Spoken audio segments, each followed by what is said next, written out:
ఎందుకు మాట్లాడడం లేదు మేడం?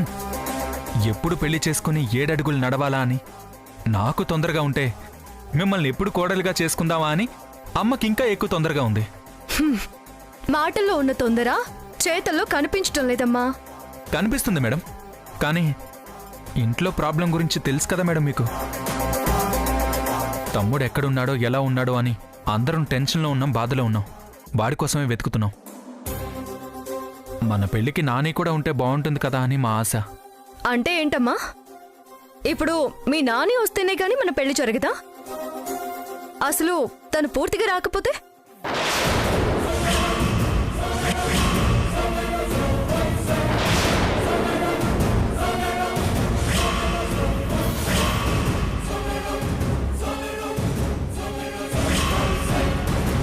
ఏంటి మేడం అలా అనేశారు? లేకపోతే ఏంటమ్మా, మీ తమ్ముడేమో నచ్చిన అమ్మాయిని పెళ్లి చేసుకుని ఎక్కడో హ్యాపీగా ఉన్నాడు. ఇక్కడ మీరేమో తన కోసం ఆలోచిస్తూ మన పెళ్లి పోస్ట్పోన్ చేస్తున్నారు. ఇష్టం లేని వాళ్ళు పోతారు, మళ్ళీ రావాలంటే వస్తారు. వాళ్ళ కోసం మన బతుకులు ఆగిపోకూడదు కదా. అలా మాట్లాడొద్దు మేడం. నేను మాట్లాడిన దానిలో తప్పే ఉందమ్మా. ఈ తోబుట్టులు అనే వాళ్ళు ఉంటారే, వాళ్ల వల్ల ఎప్పుడు ఏదో ఒక సమస్య. ప్రశాంతంగా ఉండనివ్వరు. వాళ్ళేదో ఒకటి చేస్తారు, దానివల్ల మనకి తలనొప్పి. అసలు తోబుట్టులే లేకుండా ఒంటరిగా పుడితే ఎంత హ్యాపీగా ఉంటామో తెలుసా? ఒకవేళ ఉన్నా ఇలా మధ్యలో వెళ్ళిపోతే ఇంకా హ్యాపీగా ఫీల్ అవ్వాలి. బాధపడకూడదమ్మా. చాలు మేడం, మీరిలా మాట్లాడకూడదు. మీరిలా మాట్లాడతారని అస్సలు ఊహించలేదు మేడం. ఏమైందమ్మా ఇప్పుడు? ఏం లేదు మేడం, నాని అంటే మా అందరికీ ప్రాణం. మీరిలా మాట్లాడితే చాలా బాధేసింది మేడం. ఈ విషయం నా దగ్గర అంటే అన్నారు, కానీ అమ్మ దగ్గర మాత్రం అనకండి. అస్సలు తట్టుకోలేదు. ఉంటాను మేడం. హలో హలో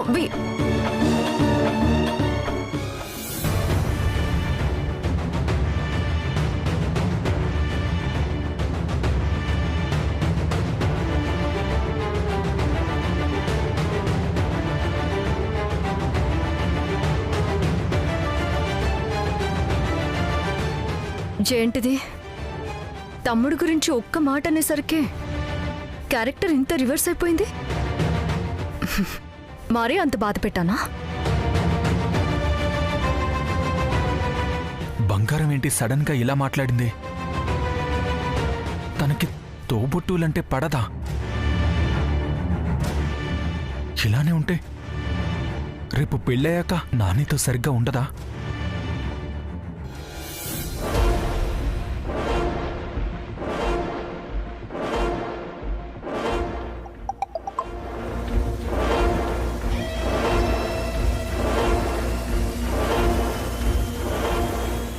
ఎందుకమ్మా అంత కోపం వచ్చింది? నేను అన్న దాంట్లో మీ తమ్ముడిని ఏదో అంటున్నానని అర్థం చేసుకున్నావు, కానీ మన పెళ్ళెప్పుడవుతుందా, ఎప్పుడు మనం కలుస్తుందామా అన్న నా బాధ అర్థం కాలేదా? ఎప్పుడు నీ చేత ఎంగేజ్మెంట్ రింగ్ పెట్టించుకోవాలి, ఎప్పుడు నీ చేత 3 ముళ్ళు వేయించుకోవాలి అన్న ఆతృత కనిపించలేదా? అయినా మీ తమ్ముడి మీద నాకెందుకమ్మా కోపం? నిన్ను ఇష్టపడి పెళ్లి చేసుకుంటున్నానంటే నీ ఇష్టాల్ని కూడా ఇష్టపడుతున్నట్టే కదా. సరే, నిజంగా నీ మనసుకి బాధ కలిగించేలా మాట్లాడుంటే I'm really sorry. Take care. Good night. Thank you. Good night madam.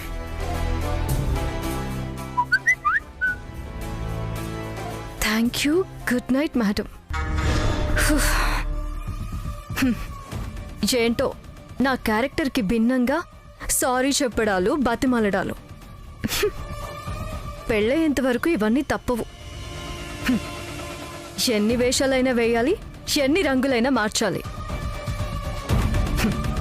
ఒక్కసారి కోడలిగా ఆ ఇంట్లో అడుగు పెట్టాక ఎవ్వరికి తలొంచాల్సిన అవసరమే ఉండదు.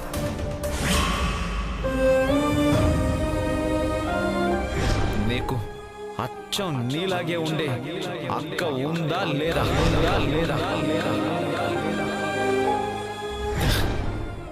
నా మీద తనకి ప్రేమ లేదు. తను నన్ను ఎప్పుడూ ప్రేమించలేదు.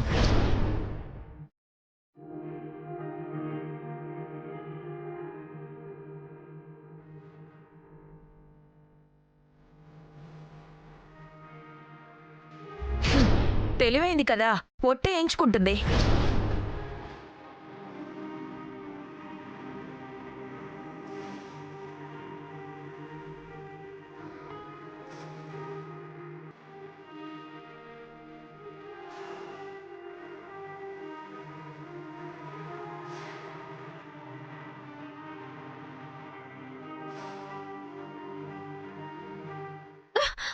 ఇది ప్రేమ అయితే ప్రేమే, ఇష్టమైతే ఇష్టమే, ఇష్టమే.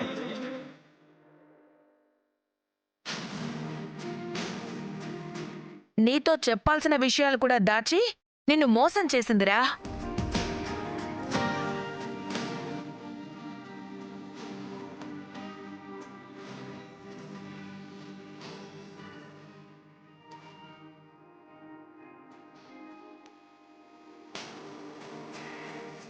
ఇప్పుడు పెళ్ళైపోయింది, నీతో కలిసి ఉండాలి, తప్పదు. కాబట్టి దాని అవసరం కోసం నిన్ను ఎప్పుడో ప్రేమించావని కథలు చెప్పినట్టుంది.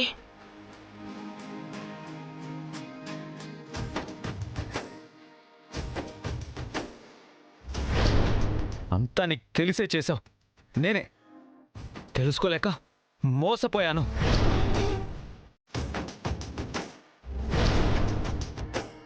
మొన్న నువ్వు నన్ను ప్రేమించావు, అది ఇది అని చెప్పావు చూడు, అదంతా అబద్ధం, నాటకం.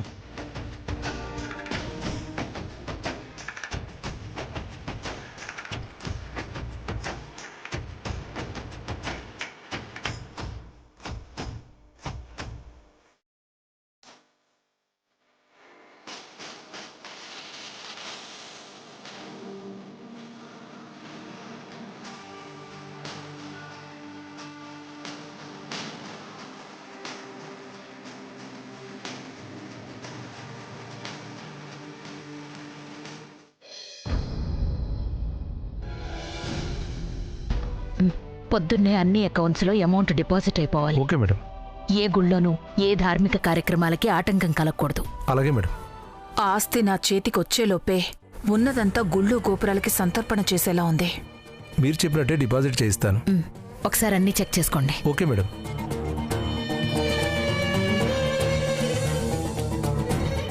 ఏంటోదినా, గుళ్ళు గోపురాలకి సంతర్పణలా? ఇలా లక్షలకి లక్షలు దానాలు ధర్మాలు చేస్తుంటే ఇంట్లో ఉన్న లక్ష్మి బయటికి పోతుంది గాని బయటికి పోయిన కొడుకు తిరిగి వస్తాడా? రాడు. అత్త, ఏం మాట్లాడుతున్నావు? ఉన్న నిజం మాట్లాడుతున్నాను.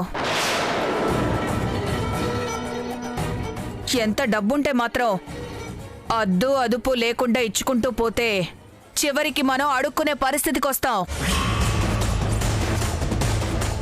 అత్త, నోట్లోంచి కొంచెం మంచి మాటలు రాని. ఇవి మనం కట్టించిన గుళ్ళలో ప్రతి నెలా చేసే ధార్మిక కార్యక్రమాలకి ఖర్చు చేసే డబ్బులివి. వాటి గురించి తప్పుగా మాట్లాడొద్దు. తప్పొప్పులు కాదురా, వాస్తవం ఆలోచించు. పిచ్చి కాకపోతే ఊరికే ఇంత డబ్బు తగలేయడం వల్ల ఒరిగేదేంటి?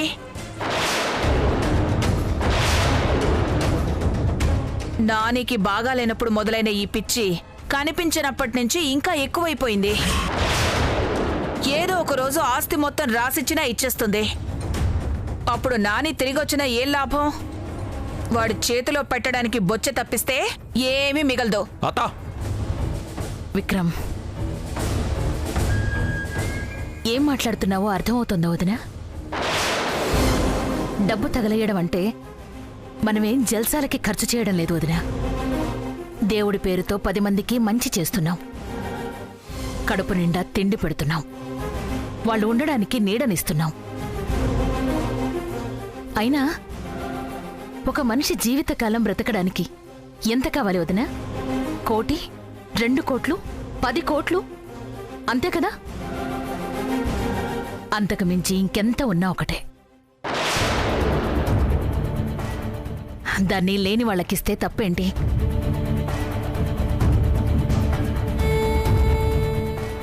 ఏమన్నా దానం చేస్తే డబ్బు పోతుంది గాని నా కొడుకు రాడనా?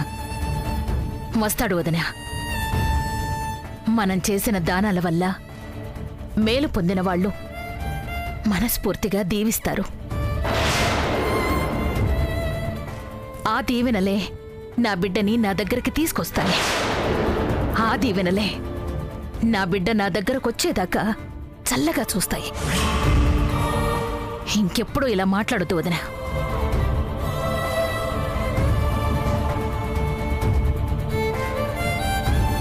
అమ్మ దగ్గర ఈ విషయాలు మాట్లాడొద్దు అంటే ఎందుకు మాట్లాడతావు అత్త? ఎంత చెప్పినా అర్థం కదా? ఎప్పుడు మారతావో ఏంటో.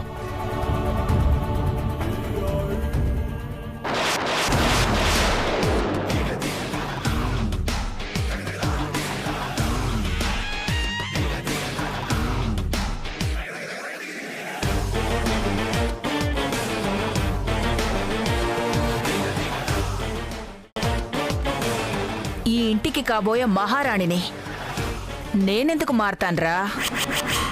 మీ జీవితాలే మారబోతున్నాయి. పాపం మీ అమ్మ. ఇక్కడ నేను దానాలు చేస్తున్నాను, నా కొడుకు తిరిగొస్తాడు, సంతోషంగా ఉంటాడు అని కలలు కంటోంది. వాడు ఎప్పటికీ రాడు సరికదా? ఇప్పుడు నేను పెట్టిన చిచ్చుకి కడుపు మండి గుండెలు పగిలి ఏడుస్తుంటాడు. అయినా పొద్దున్నెప్పుడో చిచ్చు పెట్టాను. ఇప్పుడు అది ఎలా ఉందో, ఏ మేరకి రాజుకుందో ఫోన్ చేసి కనుక్కోవాలి.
ఏవండి,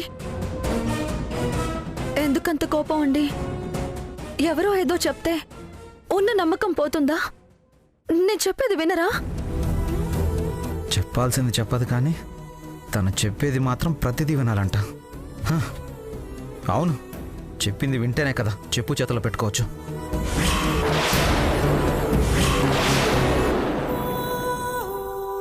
చెప్పలేదు చెప్పలేదు అని అదే మాట పట్టుకుంటారేంటి?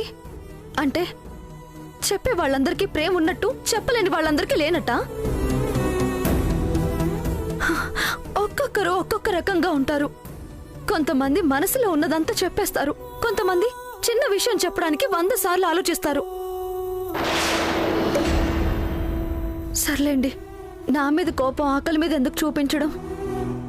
టాబ్లెట్స్ వేసుకోవాలి కదా. అన్నం తిన. చచ్చిపోయింది.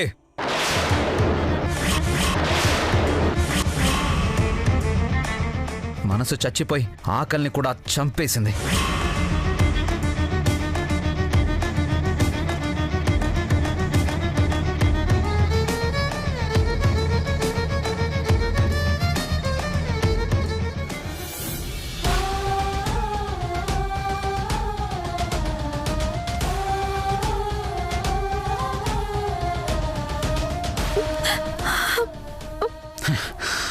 నేను తినడం లేదని ఇక్కడెవరూ తినడం మానేయక్కర్లేదు.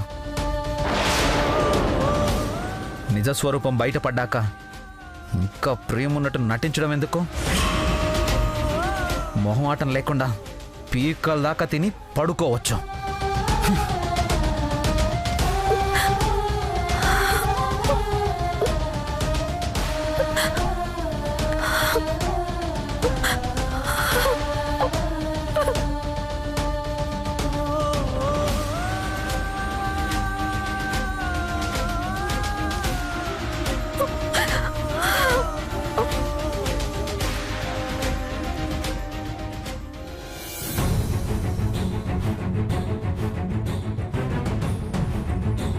ఒకసారి ఫోన్ చేసి కనుక్కుంటే.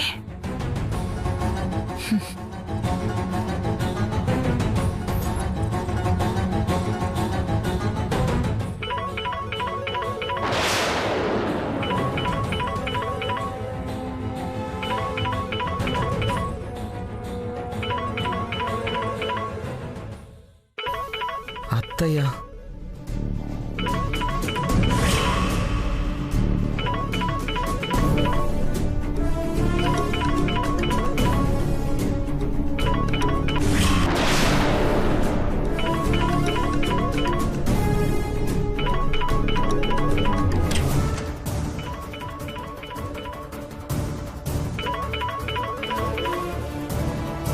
ఏ టైంలో ఎవరు ఫోన్ చేశారు?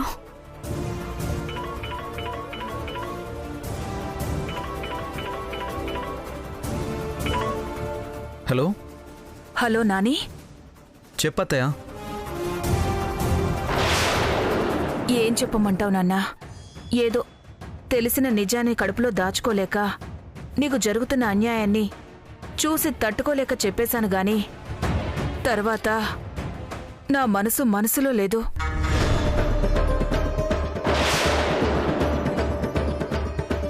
పాపం మా నాని ఎంత బాధపడుతున్నాడో, కోపంలో వాడేం చేసుకున్నాడో, ఆ అమ్మాయిని ఏం చేశాడో అని నీ గురించే ఆలోచిస్తున్నాను. అనవసరంగా నీకు చెప్పి బాధ పెట్టానేమో. చెప్పకుండా ఉన్నా బాగుండేదనిపించింది. లేదత్తయ్య, నువ్వు చెప్పి చాలా మంచి పని చేసావు.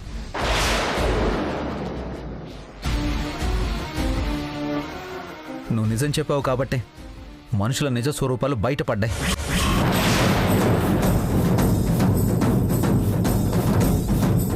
ఇన్నాళ్ళు భ్రమలో ఉండి నేను ఎంత మోసపోయానో ఇప్పుడు అర్థమైంది.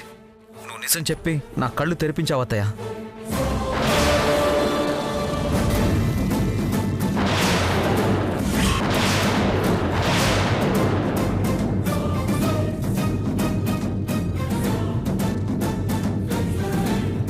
నా అనుమానమే నిజమైంది. ఈయనకిదంతా చెప్పి ఈయన మనసు పాడు చేస్తుంది ప్రియం వద పిన్నన్నమాట. ఎన్నాళ్ళు అత్తయ్యని ఆయన్ని దూరం చేయాలని చూసింది, ఇప్పుడు మా మధ్య చిచ్చు పెట్టాలని చూస్తుందన్నమాట. అసలు ఈ విషయం ఎప్పుడో చెప్పుండాల్సింది నాని. కానీ నువ్వు నమ్ముతావో లేదో, మళ్ళీ మీ మధ్య గొడవలు పెడుతున్నావు అనుకుంటావేమోనని భయపడ్డాను. నీ గురించి నేను ఎందుకు అలా అనుకుంటాను అత్తయ్య?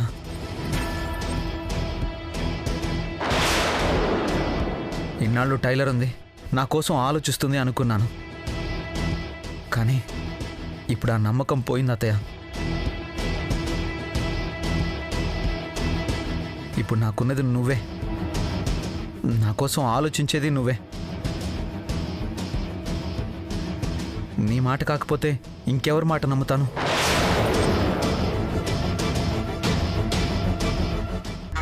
ఇదిరా నాకు కావాల్సిందే. నువ్వు నా మాట తప్పిస్తే ఇంకెవరి మాట వినకూడదు. నేను దూకమంటే దూకాలి, చావమంటే చావాలి అన్న స్థితికి నువ్వు రావాలి. అవును, ఈ కోపంలో నువ్వేమీ ధరణి మీద చేయి చేసుకోలేదు కదా? ప్రాణం కన్నా ఎక్కువగా ప్రేమించాను, చేయి చేసుకోలేను.